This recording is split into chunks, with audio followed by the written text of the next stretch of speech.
Bonjour à tous, Spina Bifida Hydrocéphalie Québec et Hydrocephalus Canada sont très heureux de vous présenter ce deuxième webinaire conjoint « Réinventer la vessie pour réinventer la vie ». Aujourd'hui, nous accueillons Dr Julie Franguimont.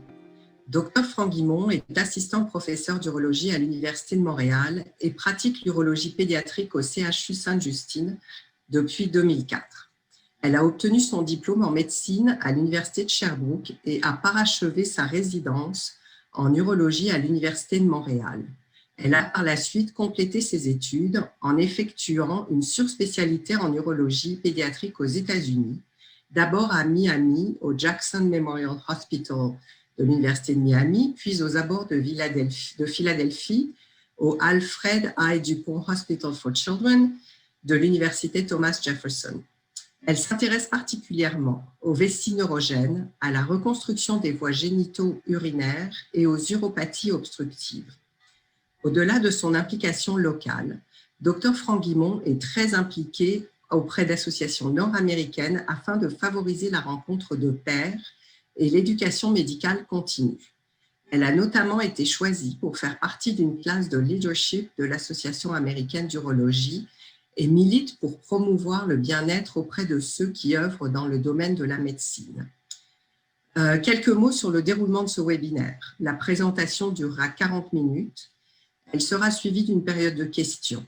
Merci d'écrire vos questions dans le Q&A, dans le bas de votre écran, et de n'utiliser le chat que si vous avez des problèmes techniques. Nous prendrons le plus de questions possible. Pour celles que nous n'aurons pas le temps de traiter, nous ferons un suivi par courriel. Ce webinaire est en français, mais nous offrons la traduction simultanée en anglais. Il suffit de cliquer sur l'icône au bas de votre écran, qui ressemble à une image du monde, et de sélectionner anglais. Durant la période de questions, Dr Franguimont répondra aux questions en anglais. Donc, pour les francophones, ce sera le moment de sélectionner le canal français. Le webinaire sera disponible sur les chaînes YouTube des deux associations dans les prochaines semaines. N'oubliez pas à la fin de l'activité de remplir le sondage d'évaluation. Nous tenons à remercier notre partenaire Hollister Limited pour leur contribution à la promotion et à la diffusion de ce webinaire. Dr Franguimont, la parole est à vous. Merci. C'est avec un grand plaisir que j'ai souhaité être de retour parmi vous quelques mois après une première présentation sur un thème similaire qui était à ce moment-là sur la fonction de la vessie. Puis pour ceux qui n'ont pas eu la chance de voir cette présentation-là, ce sera peut-être une occasion pour vous d'y retourner si jamais certaines des diapositives aujourd'hui sont expliquées trop brièvement. À ce moment-là, vous allez avoir plus d'explications sur la première tentative d'explication. C'est donc avec beaucoup d'humilité, mais certainement beaucoup de bonheur que je vous retrouve et que je vais parler d'un sujet qui m'est cher aujourd'hui, soit la vessie neurogène et les différents traitements qui peuvent être envisagés dans les différents cas de vessie neurogène. Je prendrai un instant pour dédier, si on veut, cette présentation-là pour une personne qui a été vraiment un mentor pour moi. J'ai eu plusieurs guides dans ma vie personnelle et professionnelle, mais certainement une personne qui a fait de moi l'urologue pédiatre que je suis aujourd'hui.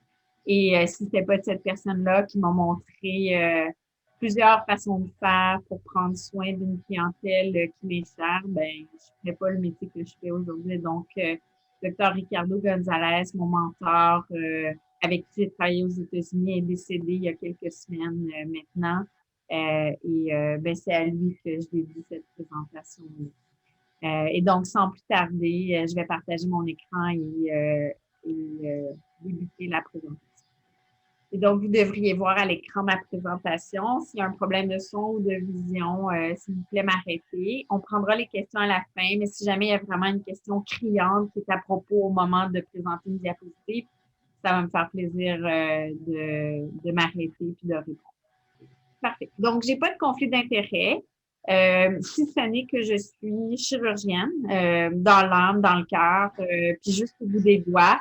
Donc, c'est sûr que j'ai un parti pris pour la chirurgie. Aujourd'hui, la rencontre aura plusieurs objectifs, soit de comprendre les anomalies liées aux vessie neurogènes pour mieux comprendre les options thérapeutiques, connaître les chirurgies principalement effectuées pour traiter les vessie neurogènes, puis on va aussi se familiariser avec les enjeux à court, moyen et long terme des différentes alternatives thérapeutiques qu'on va discuter. Et donc, si on veut vivre mieux, mais on veut vivre en santé. Puis vivre en santé, ça veut certainement dire vivre avec des organes vitaux les meilleurs possibles. Et ben, quand on parle de vessie neurogène, ben, si on veut vivre mieux puis vivre en santé avec des bons reins, ben, on peut bien prendre soin de notre vessie neurogène. Et donc, on va, sans plus tarder, discuter de comment ça se passe, la vie d'une vessie neurogène. Et donc, je vous présente Justin et Justine, les amis de ma précédente présentation. Justin et Justine ont des reins, des uretères, une vessie, un uret, qui fonctionnent de la façon suivante. Et donc, comme tout le monde qui écoute la présentation ne part pas avec le même bagage de connaissances, on va s'assurer que tout le monde est mis à niveau. Et donc, vous prenez ce qui vous revient. Et donc, on parle des voies urinaires supérieures quand on parle des reins, du système pyélocalciel, des uretères. Mais cette fois-ci, on va surtout s'intéresser à l'appareil urinaire bas, donc les voies urinaires inférieures qui incluent vessie, les mécanismes sphinctériens et l'urètre en dessous des mécanismes sphinctériens. Donc, comme sur mon petit dessin, les garçons ont 2 niveaux sphinctériens alors que les filles ont plus un seul niveau.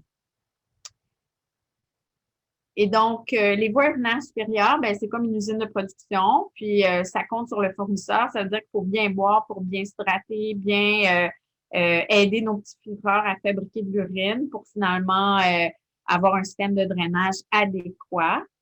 La vessie, elle, ben, pardon, c'est très sensible, je suis désolée. Donc, la vessie, ben, c'est davantage comme un réservoir avec des barrages intermittents qui va se vidanger de façon séquentielle et non pas continue. Ça emmagasine l'urine, puis ça peut contenir autour de 30 millilitres à la naissance, puis 500 millilitres à l'âge adulte. Puis ça a à peu près la grosseur d'un pamplemousse à ce moment-là. La vessie, c'est vraiment juste un lieu de passage. C'est là où l'urine va vivre un petit bout de temps après avoir été filtrée par les reins. Puis, ça va ressortir et donc, on veut pouvoir avoir une vessie qui va accepter de se remplir et de se vider au moment opportun. Donc, pour uriner, il faut que les sphincters relaxent, il faut que la porte ouvre et il faut que le muscle, le détrusor, contracte pour pouvoir uriner complètement. Et donc, quand on parle de la vie de la vessie, ben la vessie, elle a 2 vies. On se remplit, on se vide. Puis dans un monde idéal, le sphincter il est fermé pendant que la vessie se remplit, donc on ne coule pas. Puis le mécanisme sphinctérien va s'ouvrir quand la vessie va vouloir uriner avec un muscle qui va bien pousser. Puis à ce moment-là, on va être capable de se vider complètement. Donc, on boit, les reins filtrent ça fabrique l'urine descend, c'est conservé dans la vessie jusqu'à la prochaine fois. Normalement, on urine un peu plus si on est un enfant, un peu moins si on est un adulte, à raison de 1 ou 1,5 millilitre kilogramme par heure. Puis, ultimement, en parallèle, on devrait boire à peu près tout le monde un 30 millilitres par kilogramme par jour pour arriver facilement autour de 1,5, 2 litres par jour si on veut être en santé. Donc, normalement, quand la vessie se sent comme à pleine capacité, ça veut dire qu'on est au maximum de ce qu'on est capable de contenir, ben, on va avoir le goût d'avoir une vessie qui va se vider. Les sphincters vont ouvrir, la vessie va pousser comme on a dit. Et donc, normalement, on devrait vider notre vessie comme on éternue. Jamais personne ne voudrait faire « hatch » puis arrêter en plein milieu. On fait toujours « hatchum » au complet. Donc, c'est ce qu'on voudrait que la vessie soit capable de faire. Donc, si on imagine le cycle de vie de la vessie, donc la vessie, elle est vide, tranquillement pas vite, elle se remplit, elle se remplit, elle se remplit, ainsi de suite.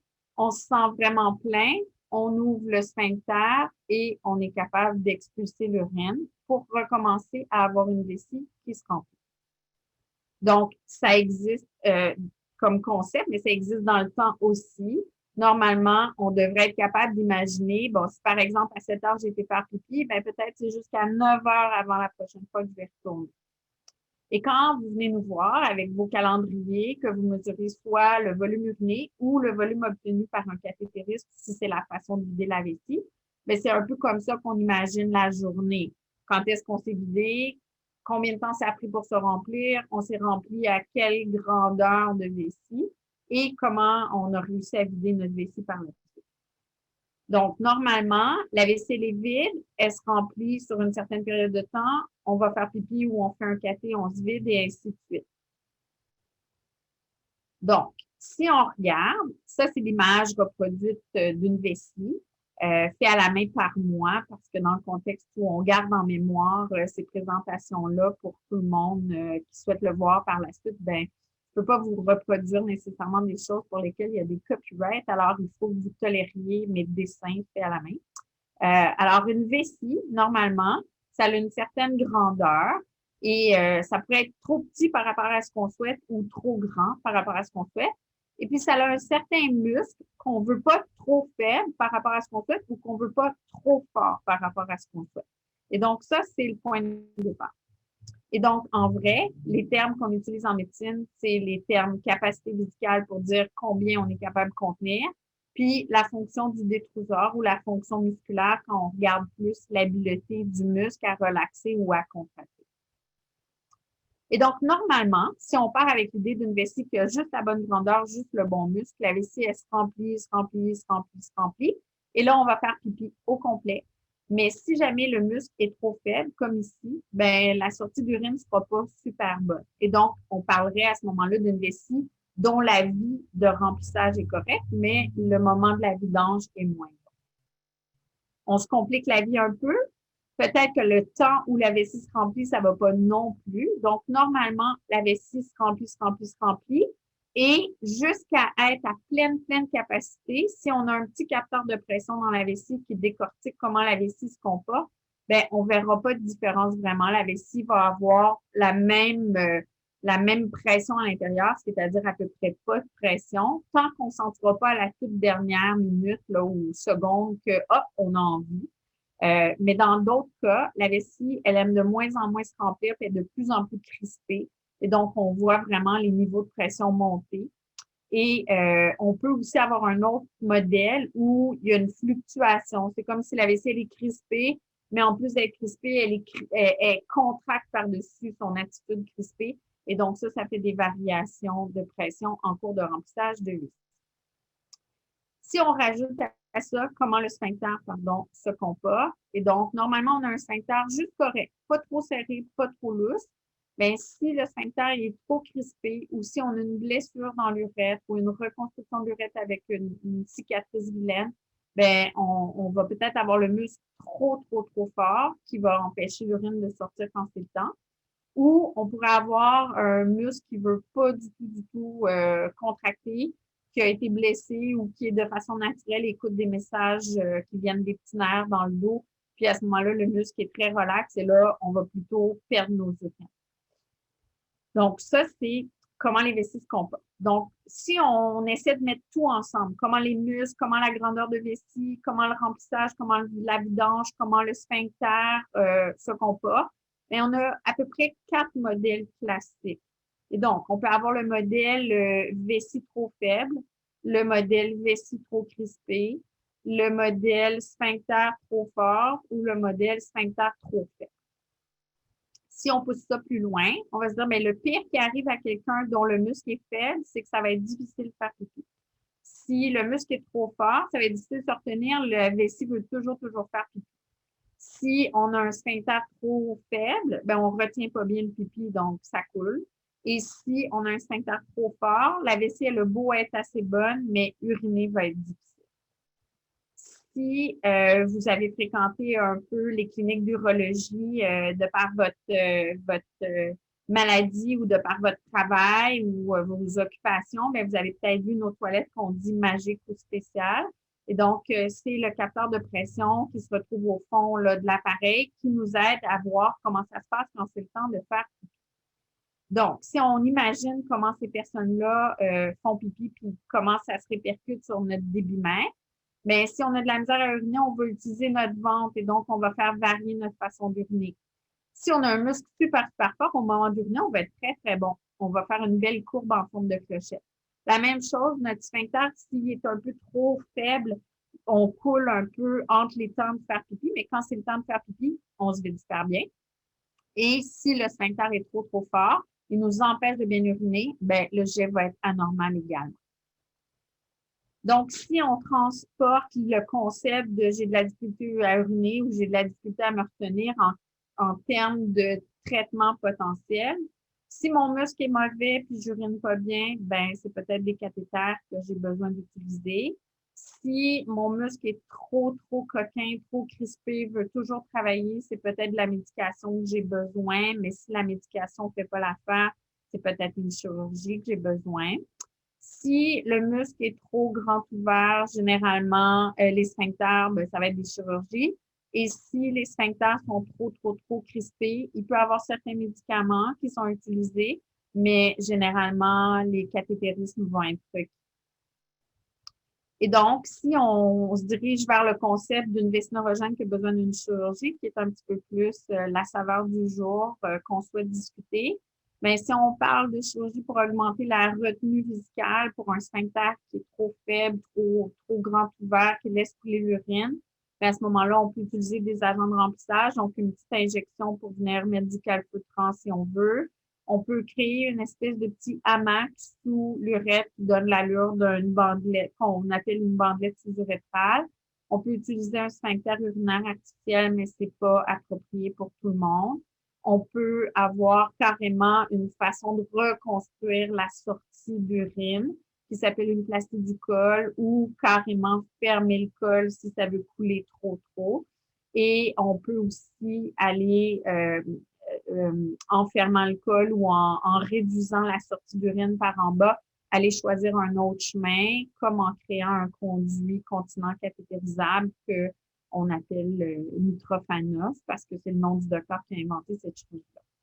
Si le muscle est trop, trop fort et que les médicaments anticholinergiques, là, le classique, c'est l'oxybutynin, le nom commercial, c'est le ditropan. Si ça fonctionne pas, mais on peut injecter du botox dans la paroi vésicale, mais ça a une durée de vie qui est brève de quelques mois et donc pas nécessairement une option à long terme. C'est pas si dans ma clientèle à moi, il s'agit d'un enfant, on ne fera pas une chirurgie à tous les 6 mois pour toute la vie. Sinon, possiblement, on aura recours à un agrandissement vésical. Donc, c'est quoi la fonction vésicale quand on a une malformation du tube neural? Bien, chaque individu est unique, chaque histoire est unique, mais on va essayer de voir les grandes lignes ensemble. Donc, on va toujours avoir la balance. Est-ce qu'il s'agit d'une mauvaise retenue ou d'une mauvaise vidange ou peut-être un combo des deux? Et donc, si on a une malformation du tube neural qui peut être variable, on pourrait avoir vraiment un extrême où on se retient pas bien puis que les mécanismes sphinctériens sont trop grands ouverts puis on coule. Et on pourrait avoir un moment où le sphincter est trop bien fermé puis on essaie d'uriner, mais c'est difficile. Et puis, d'une façon ou d'une autre, ça peut avoir des répercussions parce que si on coule pendant qu'on devrait être au repos, ben la vessie n'a pas le temps de bien grandir parce qu'elle se remplit jamais bien.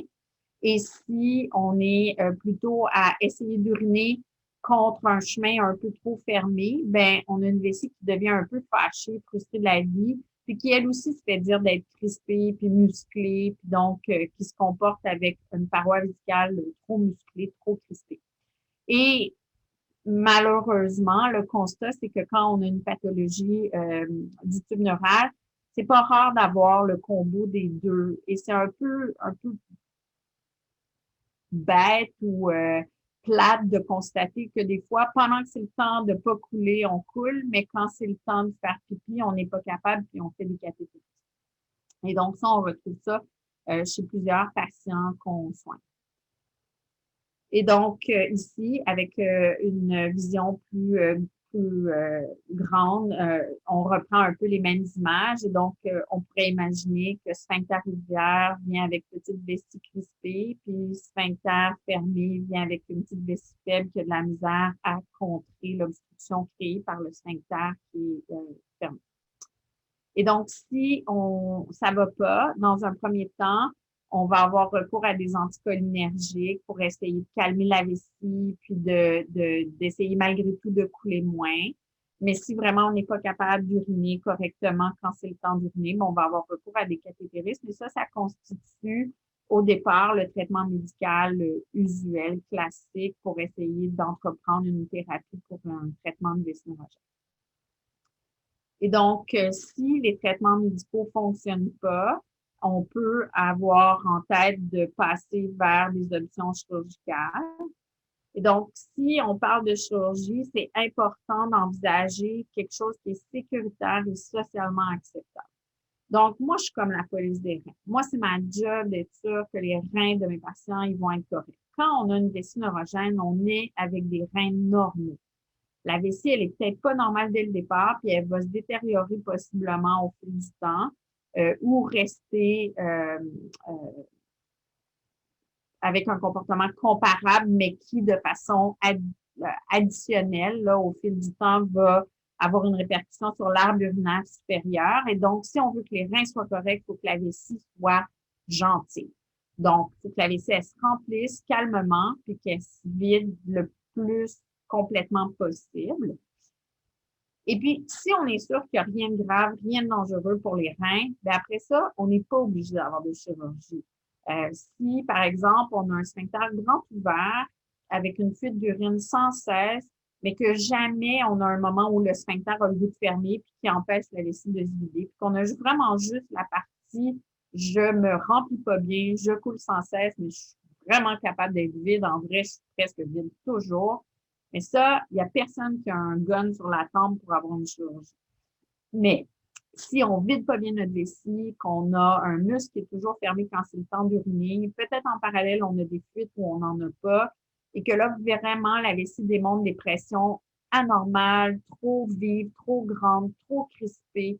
À ce moment-là, on n'aura peut-être pas le choix d'envisager un traitement au-delà du traitement médical si le traitement médical ne fait pas l'affaire. Mais vraiment, vraiment, vraiment, ce qu'on veut, c'est être sécuritaire, puis faire la distinction entre est-ce que cette personne-là, elle a besoin d'être opérée ou est-ce que cette personne-là, elle pourrait bénéficier d'une chirurgie pour sa qualité de vie, mais ça ne serait pas obligé si la personne ne veut pas de chirurgie.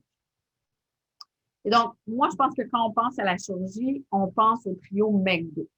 C'est sûr que si on rentre à l'hôpital, qu'on a l'intestin qui se fait nettoyer au complet en vue d'avoir peut-être l'usage d'un segment intestinal pour reconstruire la vessie, qu'on va peut-être passer 10 jours, 14 jours, malheureusement des fois 3 semaines, 4 semaines à l'hôpital si le parcours post-opératoire est difficile.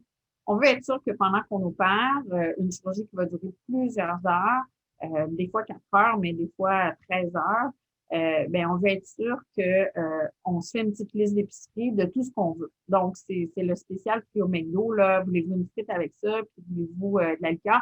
Pas que je vous encourage à aller manger de la nourriture de ce genre, mais pour que vous compreniez l'idée. En même temps, il faut faire attention, on ne veut pas tomber dans le panneau des rénovations où on se dit, tant qu'à y être, on va aussi rénover ça, puis ça, puis ça, puis ça coûte vraiment plus cher. Chaque chose qu'on prévoit faire durant la chirurgie va prendre plus de temps, puis vient avec des complications potentielles.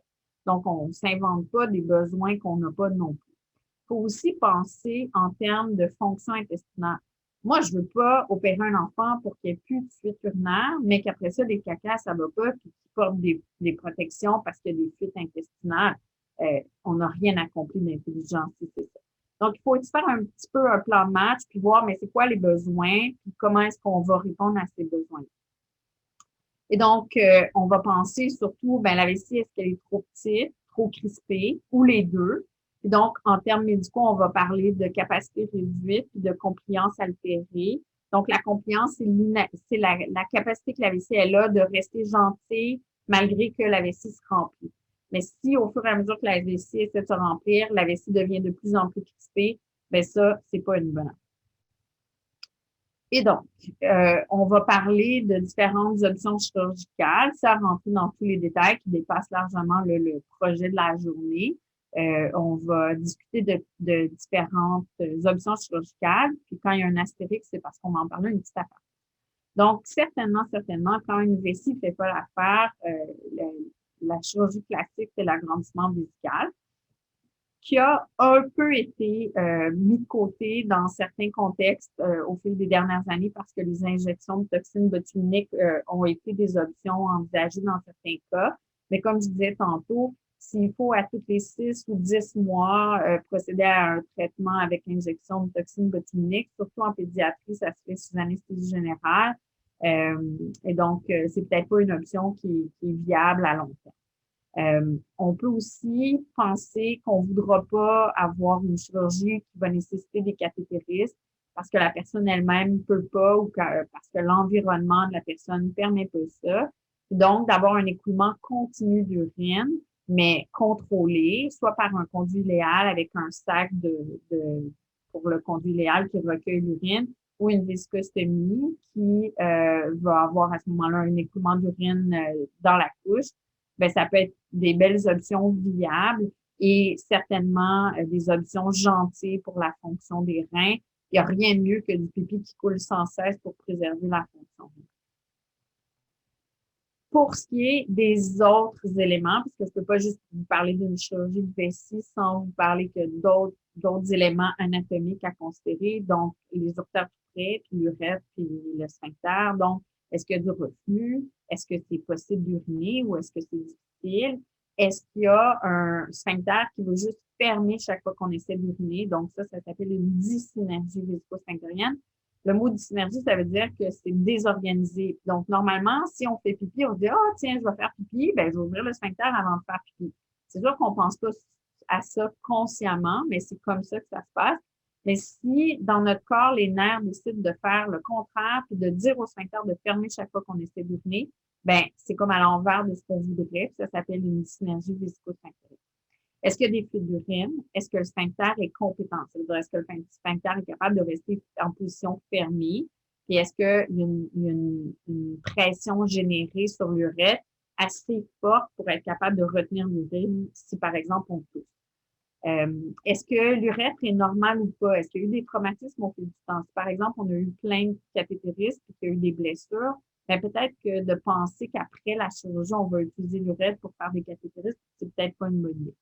Est-ce qu'on est capable d'accéder, par exemple, à l'urètre? Si on est en fauteuil roulant et qu'on projette dans notre vie future, aller au cégep, aller à l'université, avoir un travail, mais c'est impensable que la personne va se coucher à terre dans une salle de bain publique avec une serviette de plage pour faire des cathétérismes par l'urètre. Et donc, d'avoir une alternative comme le Mitrofanox, c'est certainement souhaitable. Est-ce qu'on est capable de penser à voir la personne qui va vieillir, qui va faire elle-même ses cathétérismes, par exemple? Ou est-ce que si on a une atteinte neurologique, il y a une dextérité au niveau des mains qui permet ça ou pas? Et donc, tous des éléments qui vont rentrer en ligne de compte quand on va réfléchir aux options thérapeutiques qui s'offrent à une personne. Donc, si on pense aux chirurgies en termes d'uretère, sphincter, urètre, ben, est-ce qu'on a besoin de penser à une réimplantation urétérale s'il y a du reflux? Est-ce que le sphincter artificiel serait une option pour cette personne-là? Est-ce qu'on pourrait juste aider le support urétral avec un petit hamac, comme je parlais tantôt? Est-ce que la création d'un conduit continent cathétérisable, donc un chemin différent qui permet de remplir les cathéters, quand le cathéter est en place, ça coule, l'urine sort. Quand le cathéter sort, le chemin est assez pincé pour empêcher la vidange spontanée. Et donc, ça, c'est la procédure de M. Mitrofanoff. Est-ce que plutôt on voudrait envisager un conduit idéal ou la création d'une vésicostomie?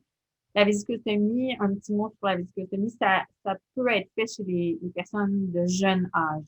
Quand on est bébé, la vessie, elle est presque aussi haute que le niveau du nombril et donc franchement plus haute que le pubis, l'os qui est en avant. Mais si on vieillit, ben les proportions changent. La vessie est proportionnellement moins grande dans le ventre, si on veut.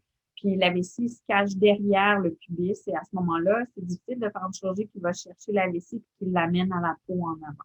Donc, les viscostomies, on peut faire ça en période prépubère idéalement, moins pensable après. Mais une fois qu'on a une viscostomie, si on l'a eu en période prépubère et que ça fonctionnait, ça peut rester l'option pour tout ça.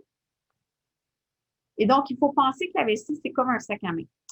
Moi, je dis toujours, là, quand j'explique les chirurgies, ben, ta vessie, c'est comme une sacoche, je vais ouvrir la sacoche, puis là, je vais venir mettre comme un morceau de tissu par-dessus pour agrandir. Et à partir de là, ben, j'explique les autres éléments de la chirurgie que la personne va avoir. Et donc, un petit dessin qui explique comment ça se passe là, quand on ouvre la sacoche. Donc, la vessie, on ouvre le haut un peu comme on ouvre une coquille d'huître. Et à partir de là, on se prend un morceau d'intestin. Il y a l'intestin qui continue au-delà, puis qui était là avant. Puis donc, ce bout-là rejoint ce bout-là. Puis on peut partir avec un petit morceau d'intestin. Ça peut être le gros intestin, le petit intestin, ça peut être le cécum qui est comme la jonction entre les deux, entre le gros et le petit. C'est un peu un choix individuel du chirurgien. On va ouvrir le tuyau, puis à ce moment-là, ça va devenir un gros rectangle. À travers tout ça, il y a du gras, des intestins, des vaisseaux sanguins, etc. Mais pour faire ça simple, on imagine qu'on a comme une petite couverte. Et puis là, on vient déposer la couverte sur le toit de la vessie ou notre sacoche qui a été entrouverte. Et donc, à ce moment-là, ça permet d'agrandir la vessie. Ça a deux buts. Ça agrandit réellement la vessie et ça dénature le dôme, le toit de la vessie. Et donc, ça brise les fibres musculaires d'une certaine façon. Ça les empêche de contracter. Donc, on m'a dit que vous me voyez aussi à l'écran pendant que je présente. Là. Donc, les fibres musculaires se croisent comme ça dans la vessie. Et si ce côté-là contracte, automatiquement, il fait contracter l'autre côté. Mais si j'ouvre la vessie comme ça, puis que ce côté-là veut contracter méchamment, ben peut-être ce côté-là n'a pas réalisé ça encore et certainement tout le haut de l'intestin non plus. Et donc, ben la vessie, elle va pas aller loin comme ça. La contraction va commencer, puis ça va être comme assez plat. Puis là, finalement, ça va lâcher parce qu'il n'y a pas comme ça va pas perdurer la contraction. Donc, c'est la seule photo d'image de chirurgie que je vais vous montrer. Si vous n'aimez pas ça, fermez les yeux, ça ne durera pas. Donc, un dessin historique de feu Dr. Gonzalez. La vessie ici qu'on ouvre, qu'on peut ouvrir dans un sens comme dans l'autre. Le bout d'intestin qu'on replie sur lui-même avant d'entrouvrir. Et là, finalement, on couvre vraiment les portions ensemble comme une balle de baseball. Nos yeux voient là, vraiment le fil passer. Puis avec le temps, c'est tout du fil fondant. Ça, c'est les vaisseaux sanguins qu'on garde pour garder la partie nourrie par le sang. Et donc, à la fin, on replie le devant du dôme intestinal vers le devant de la vessie. Donc, ça fait notre reconstruction. Puis ici, ben, vous avez l'image de l'intestin qu'on est en train d'ouvrir et remettre sur la vessie.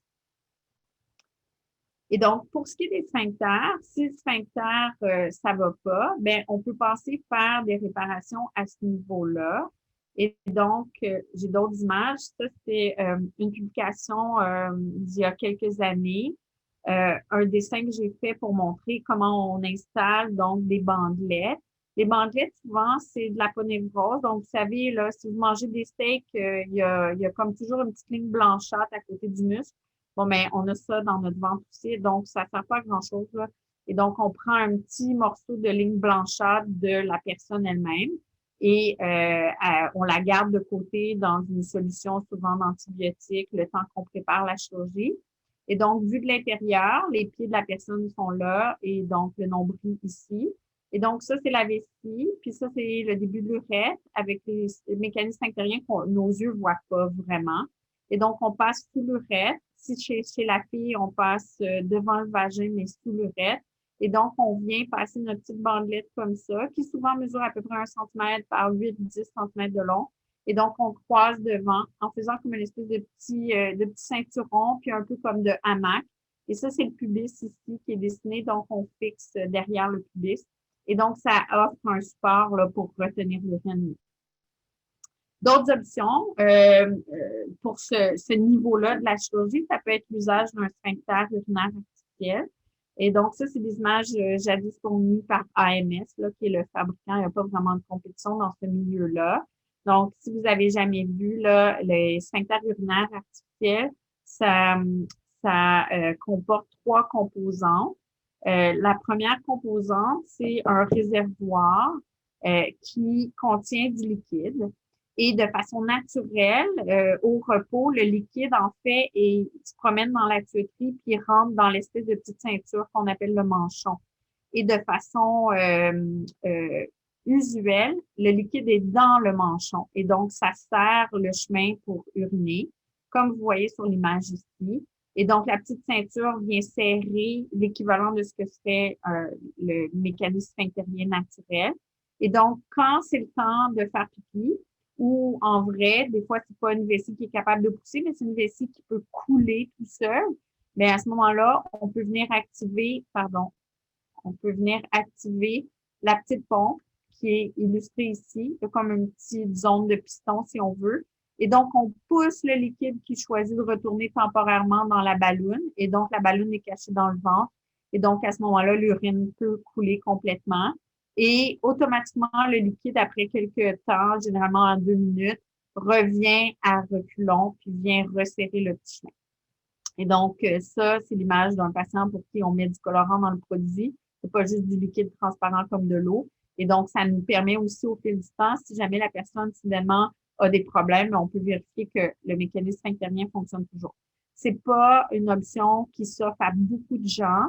C'est comme des voitures, il n'y a pas de garantie, puis ça brise. Puis le mieux que les gens font avec un sphincter urinaire artificiel, c'est souvent 25 ans, mais souvent ça brise plus vite que ça. Et donc, ça veut dire qu'on est réopéré s'il y a des parties du mécanisme qui fonctionnent pas. Mais ça peut être une très belle option pour le candidat approprié. Et donc, pour ce qui est de la vidange, si par exemple, on retient mieux, on a une meilleure vessie, plus grande, plus gentille, moins crispée, ben l'option du Mitrofanoff fait du sens, surtout si on est à mobilité réduite ou en fauteuil roulant, nombril, qui est souvent l'endroit où on dépose le Mitrofanoff, puis souvent, c'est pas visible, ben ça peut être vraiment une belle option. Et donc, imaginez, le classique, c'est on prend l'appendice, qu'on déconnecte comme si quelqu'un fait une appendicite, on enlève l'appendice, mais nous, on lui fait attention, on le garde. L'appendice, c'est comme un petit doigt, puis le bout, il est fermé, comme un bout de gant, si on veut, fait qu'on coupe le bout. Ça peut être fait avec une vessie qui a été agrandie par une patch intestinale, comme ça peut être fait dans une vessie qui est déjà grande et qui n'a pas besoin d'être agrandie. Et donc, ça, c'est une image fournie par Dr. Gonzalez jadis. Et donc, ça vous montre, là, on prend l'appendice, on se coupe un petit bout, on garde les vaisseaux sanguins avec, on vient rentrer ça dans le derrière de la vessie avant que la vessie soit complètement refermée vers l'avant. Puis quand on est vu de côté, ben on vient connecter ça dans le fond du nombril. Puis dans la zone ici, on fait des petites pincettes, des genres de coutures qui empêchent l'urine de ressortir quand le cathéter n'est pas en place. Et donc, ça, c'est l'image d'un de mes patients qui avait autorisé la prise de photo. On le voit, là, il s'assoit pour faire ses cathés. On peut être direct au-dessus d'une toilette, on peut être au-dessus d'un haricot. Là, on va se familiariser avec les enjeux à court, moyen et long terme. Donc, ça ne devrait pas être trop long, puis on va pouvoir aborder la période de questions si c'est correct avec tout le monde. Donc, je veux prendre un moment pour dire que quand moi, je vous parle de faire ces choses-là, c'est sûr que moi, je suis urologue pédiatrique, puis j'en fais des chirurgies de ce genre-là, puis c'est mes mains à moi qui coupent la vessie, puis qui crée le Mitrofanoff. Mais si je suis capable de faire ça, puis d'offrir ces soins-là à la clientèle qui vient chez nous, c'est parce qu'il y a toute une équipe derrière moi, puis derrière mes collègues, parce que c'est pas une mince affaire, puis c'est sûr que c'est des choses sérieuses. C'est des choses qui se préparent pendant une longue période, qui se discutent. Et c'est pas des décisions prises à la hâte pendant 15 minutes sur une seule visite, une seule rencontre. Puis vraiment, je veux souligner là, le travail des gens autour de moi, sans qui je serais pas capable de faire ça année après année. Mais plus encore, au-delà des gens qui travaillent à l'hôpital avec moi, que ce soit au Sainte-Justine ou ailleurs, c'est la même chose pour des collègues qui font le même travail que moi. C'est qu'en vrai, surtout encore plus vrai pour la clientèle pédiatrique, mais même pour la clientèle plus âgée. On peut pas penser avoir des gens qui traversent des périodes importantes comme une chirurgie de reconstruction pour vessie neurogène sans avoir tout un entourage. Ça prend des familles, des gardiens, des grands-parents, des amis, des professeurs, des amis à l'école, des voisins qui sont prêts à aider. Et donc, un peu comme on dit, ça prend un village pour élever un enfant, mais ça prend un village pour accompagner un enfant ou un patient qui a une chirurgie de reconstruction pour vessie neurogène parce que c'est vraiment tout un long voyage. Moi, je dis toujours, ça va être comme des montagnes russes. Si on choisit de vivre ça ensemble, ben on embarque sur la même ride, comme on dit en anglais. Tu vas être dans le même wagon que toi. Euh, je sais quand le manège va partir, quand ça va commencer, puis peut-être qu'en cours de route, on va trouver qu'il y a pas mal des hauts, des bas, puis on ne saura plus quand le manège va arrêter. Mais ce qui est sûr, c'est qu'on embarque ensemble, puis on débarque ensemble, puis je te laisse pas tomber. Donc, ce que je disais, c'est que bien humblement, tu sais, je pourrais jamais prétendre savoir réellement ce que les patients qui ont traversé des chirurgies comme ça vivent à 100%. Je les vois souvent, je les questionne. Souvent, plusieurs semaines ou mois après ou années après, je leur demande s'ils sont toujours contents avec leur choix ou comment ça s'est passé, qu'est-ce qui a été le pire, qu'est-ce qui a été le plus facile. On n'est pas toujours bon juge de ce qui a peut-être été le pire ou de ce qui a été le plus facile, mais c'est sûr que je me fais un devoir et que je fais l'effort de toujours essayer de bien comprendre c'est quoi cette aventure-là pour mieux l'expliquer à des futurs patients qui vont passer à travers ce long voyage-là, mais c'est certainement pas une mince affaire. Et donc, la réalité, c'est qu'il faut comprendre que c'est un échange qui est pas parfait, là. On échange peut-être $1 pour 4,25 sous ou l'inverse. Peut-être qu'avant, on avait des fuites avec des couches, on est tanné de ça. Mais là, maintenant, on est avec des cathétérismes. Souvent, c'est un peu la transition post-chirurgie. Et donc, ça, c'est pas simple. Il y a des enjeux, puis en fait, enjeu veut dire complications. Et donc, à court, moyen terme, on parle de saignements, d'infections, de fuites, par exemple, toutes nos petites zones de couture. Pour vous donner une idée, si je répare quelque chose d'usuel pour moi, par exemple une hernie, comme je viens de faire tantôt, ben, j'utilise 2 fils avec 2 aiguilles. Donc, à la fin de l'opération, l'infirmière va compter avec sa collègue, 2 aiguilles. Bien, quand je fais des chirurgies de reconstruction, là, c'est souvent, on parle de 70 aiguilles, 90 aiguilles. On coud toute la journée. Puis quand je pars à la maison, puis je vais me coucher, là, je rêve toute la nuit que je ne fais que coudre. Tellement c'est de la couture du début à la fin de la journée. Et donc, toutes ces petites zones-là cousues, imaginez un bord de pantalon qui se défait, bien, tu sais, ça peut se passer la même chose. Et donc, ça fait partie des risques. On a des stratégies pour faire face à ça, c'est sûr. Puis il y a peu de choses qui sont pas remédiables, mais quand même, ça fait partie des risques. Donc, il pourrait y avoir des blessures anatomiques, comme par exemple quand je vous dis que je passe l'instrument entre le vagin et l'urètre, mais on pourrait faire un trou dans la paroi vaginale. Mais on va s'en rendre compte, on va le réparer, mais ça fait partie des choses. Et donc, tout ce qu'on a prévu faire pourrait ne pas fonctionner. On fait la chirurgie pour ne plus avoir de fuite d'urine, mais peut-être ça ne marchera pas. Et donc, à moyen long terme, on parle toujours d'infection, de fuite, de bris anatomique. Et j'aimerais qu'on parle de perforation vésicale. On va y revenir. La chirurgie a peut-être marché un bout de temps, puis finalement, ça ne va pas. Des fois, on a forcé trop pour notre cathéter. Pour mettre notre cathéter, on a brisé ce qui avait été fabriqué par la chirurgie. Des fois, avec le temps, on prend du poids, notre nombril change un peu, puis là, finalement, rentrer les cathéters, c'est difficile. Il peut y avoir des lithiases, donc des pierres dans la vessie, parce que si on a un bout d'intestin, ça fabrique du mucus. L'intestin, il ne sait pas, lui, qui est devenu une vessie.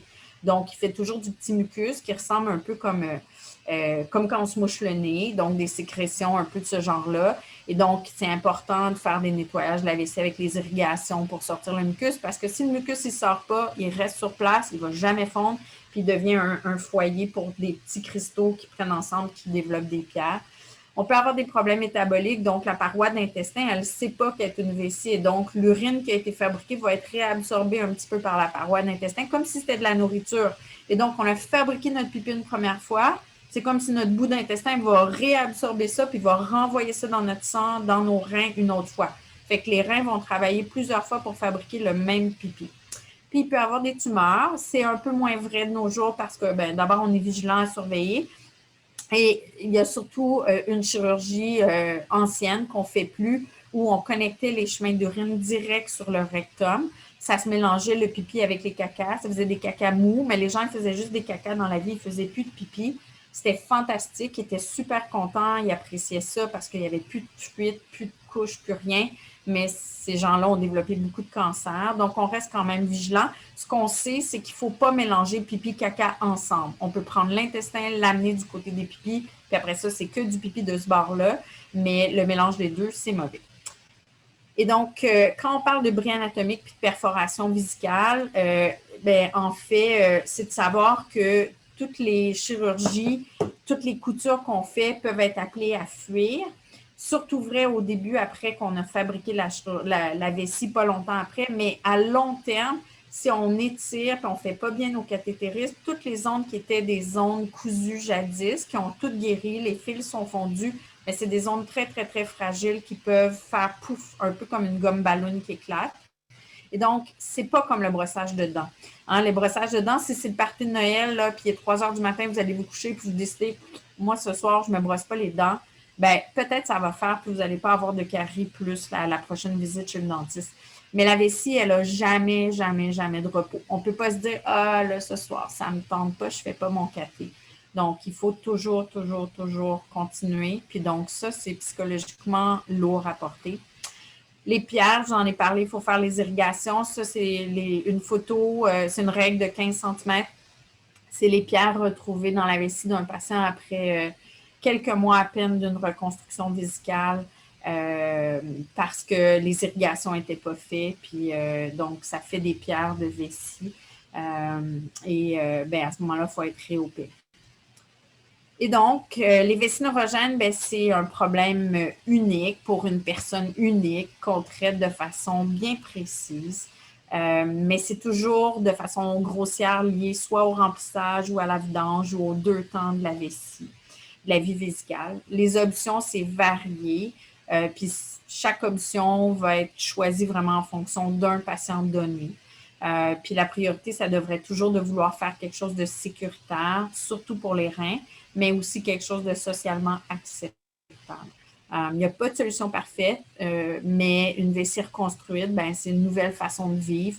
Mais quand on a une chirurgie qui a pris plusieurs heures puis qui a occupé plusieurs semaines de notre vie avant d'être parfaitement guérie puis utilisable, il faut vraiment traiter ça avec grand respect.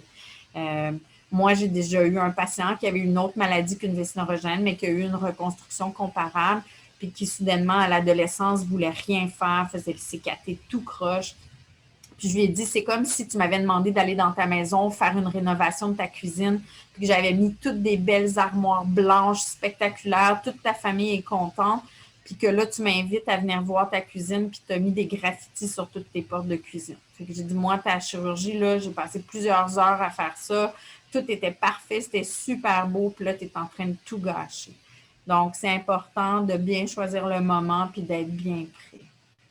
Et donc, je vous laisse sur une belle image de notre CHU Sainte-Justine, version agrandie pour ceux qui ne l'ont pas vu dernièrement. Et donc, ça conclut ma présentation.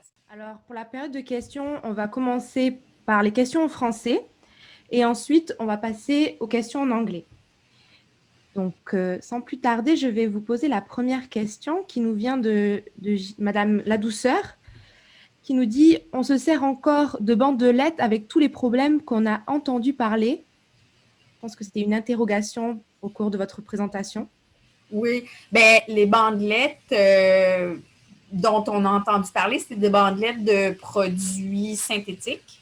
Et donc, ça fait référence à une autre clientèle. C'est une clientèle adulte, femme, et c'est positionné par accès via le vagin.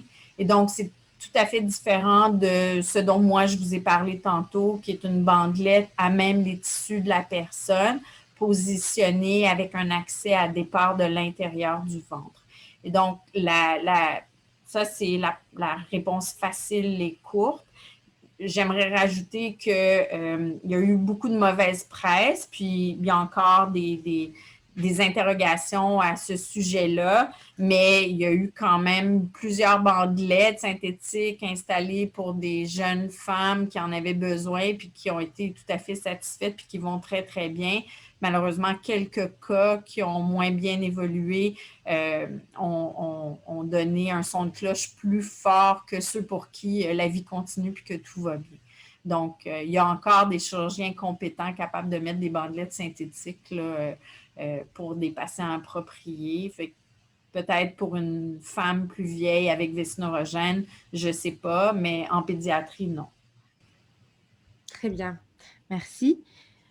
Une deuxième question de Madame Lamontagne ou Monsieur Lamontagne. Avez-vous une physio en rééducation périnéale ou pelvienne dans votre équipe? La personne se demande. Physio, non. On a une liste de physio qu'on peut référer. La réalité, c'est que la rééducation périnéale au sens propre, souvent, c'est apprendre à mieux contracter les muscles. Puis ça existe surtout, ou du moins, on attend des résultats positifs, surtout chez des gens qui avaient au départ une musculature correcte puis qui s'est amoindrie avec le temps. L'exemple classique, c'est une femme qui a accouché puis qui a un déficit sphinctérien puis qui veut refaire des exercices. Dans des contextes de vessie neurogène, souvent, quand les sphincters ne veulent pas contracter ou contractent trop, c'est difficile d'agir avec de la physiothérapie ou de la rééducation périnéale. Ça ne veut pas dire qu'il n'y a pas de cas où on n'a jamais essayé, mais les résultats sont pas nécessairement au rendez-vous. Très bien. Je vais prendre une dernière question avant de passer à la période de questions en anglais pour laisser aussi le temps aux personnes anglophones de s'exprimer. Donc, la question est la suivante. Quels examens sont préconisés et avec quelle fréquence de contrôle pour la prévention des tumeurs? Ça, c'est une littérature qui est changeante au fil du temps. Puis, je vous avoue que durant le 10 ans post-reconstruction, c'est assez standard de ne pas avoir de préoccupation, de ne pas faire de suivi très précis comme des cystoscopies. Donc, souvent, ça relève plus de la pratique adulte. Donc, c'est mes collègues qui prennent le relais, qui sont plus au courant là, des délais prescrits ces temps-ci selon la littérature. Il y a eu des vagues là, où c'était des cystoscopies très fréquemment, peut-être aux années, aux 2 ans, aux 3 ans. Après ça, c'était non, on n'a plus besoin de faire des cystoscopies. Là, les derniers standards, je ne saurais pas vous dire, mais dans le premier 10 ans post-reconstruction, généralement, ce n'est pas nécessaire, ce n'est pas souhaité. Très bien. On va passer à la période de questions en anglais. Shona, veux-tu prendre le relais? Hello, so we have a question. My daughter is 8 years old and continues to suffer from incontinence and wears diapers. We did not yet start catheterization. Does medicine offer any other options today? So, in theory, if she has incontinence without cats, it's that most likely the bladder empties correctly or in a good enough way. So often it's about looking at the size of the bladder and the pressure inside the bladder as the bladder tries to fill. So sometimes we do start medication by mouth. The typical one we try is oxybutynin or ditropan, and any other cousins of that type of medication can try to increase the size of the bladder and limit the contraction of the bladder. And that could be enough and limit leakage. However, if she carries a diagnosis of a neural tube defect, it wouldn't be surprising that the sphincter is also a bit weak and maybe contracts at the wrong moment.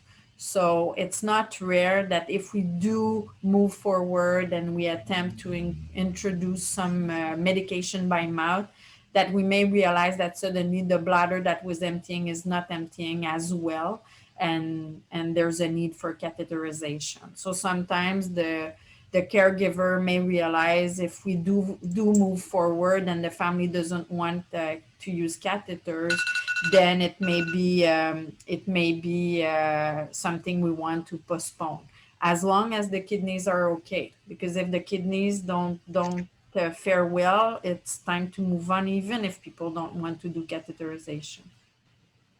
Great.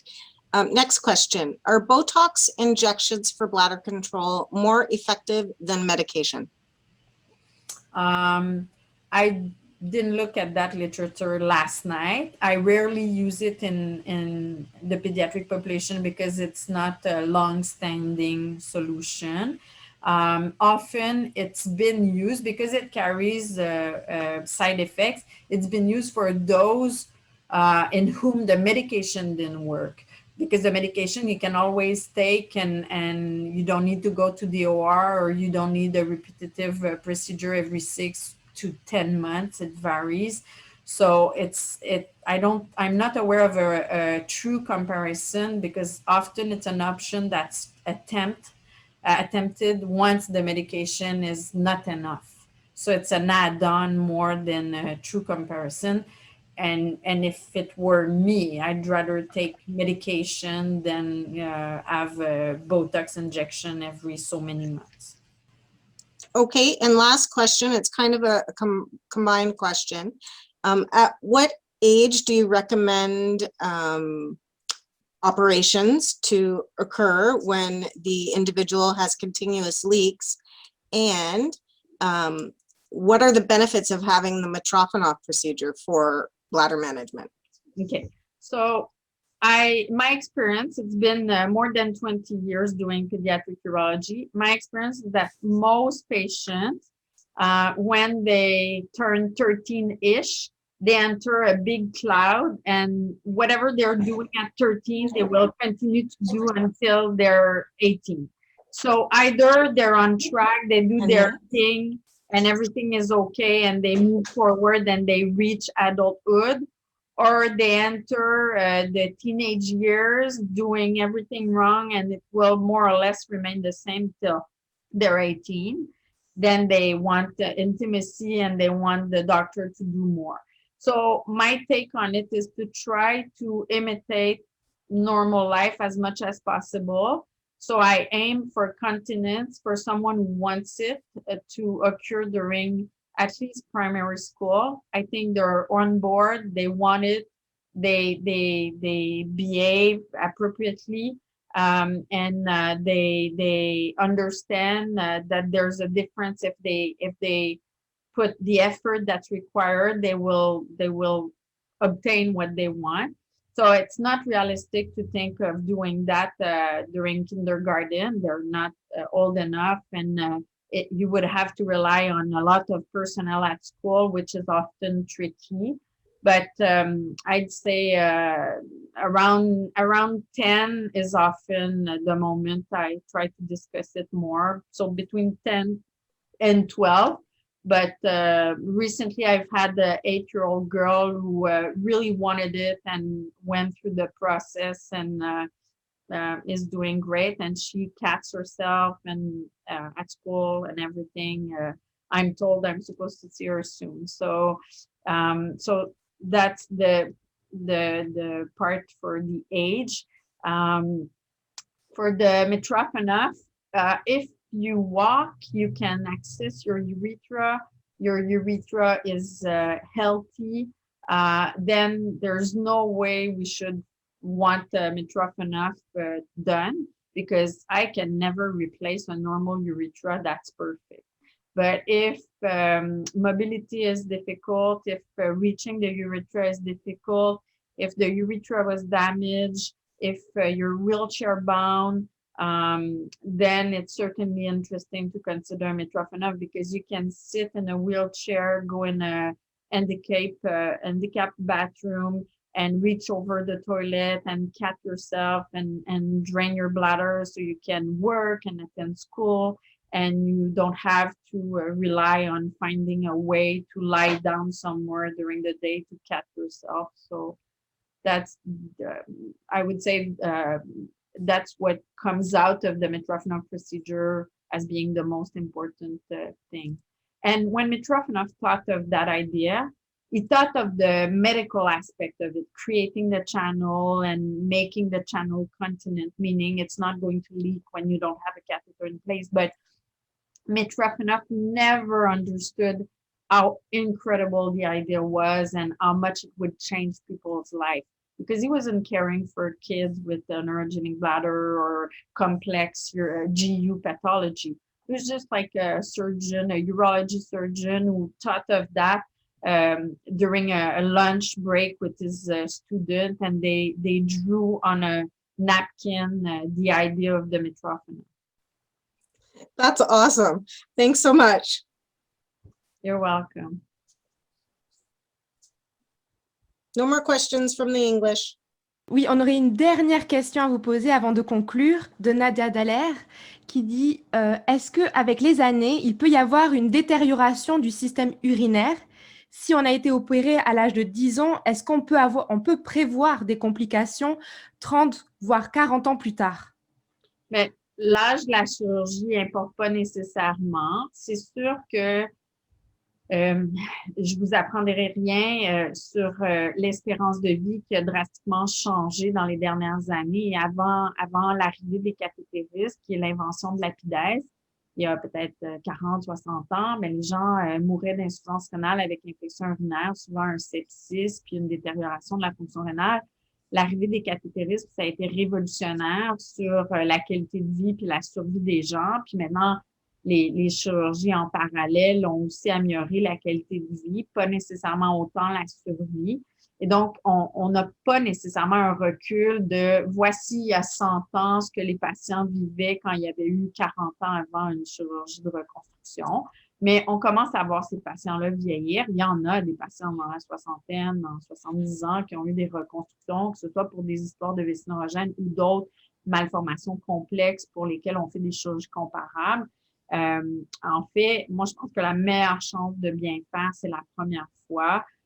Et donc, si on met toujours bien notre lubrifiant, qu'on est gentil quand on rentre les cathéters, qu'on irrigue vraiment bien notre vessie, qu'on s'hydrate bien, ben déjà, on part avec le plus de chances de notre côté. Ça ne veut pas dire qu'à un moment donné, il n'y aura pas une petite blessure du Mitrofanoff, une petite blessure au niveau de l'urètre, une déhiscence ou une hernie au niveau de la plaie. Mais ce n'est pas nécessairement lié à l'âge à laquelle on a eu notre chirurgie. Je dirais que l'avantage de faire les chirurgies plus jeunes, ben souvent les patients ont moins de problèmes d'obésité parce qu'on sait que c'est quand même quelque chose qui guette la santé des gens avec des maladies du tube neural, certainement un peu plus que la population en général, ou sinon du moins de la même façon. Et donc aussi être très, très, très vigilant quant à la prise de poids au fil du temps. Je pense que ça fait partie des choses qui peuvent aider à préserver la fonctionnalité de la chirurgie qui a été fabriquée au fil du temps. Mais il n'y a aucune garantie, puis ça ne veut pas dire qu'on va réussir à pas jamais être réopéré, mais il y en a des patients qui ont eu une seule chirurgie, ça va super bien, puis ils n'auront plus jamais rien. Des fois, on fait des petites retouches, des petites affaires, mais c'est jamais aussi complexe que la toute première fois. Un grand merci, Dr. Franguimont, pour votre présence ce soir. Merci à tout le monde de nous avoir suivis et je vous souhaite, au nom de toute l'équipe, une très belle soirée et on se dit à la prochaine, au prochain webinaire qui sera bientôt. Au revoir.